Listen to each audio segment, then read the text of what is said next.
Avmhss from 7th standard A section. So today I am going to talk about the 5 elements of the nature. The 5 elements of the nature are fire, water, air, space and land. They used to call Panchabhuta in Hindi. Fire is used for human ritual and clearing the agriculture land, and also it gives us light and also for cooking.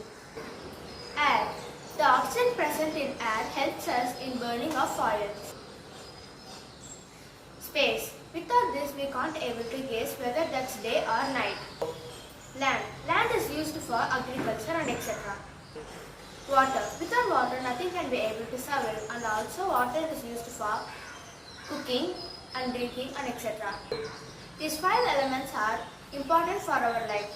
Thank you. Have a wonderful day.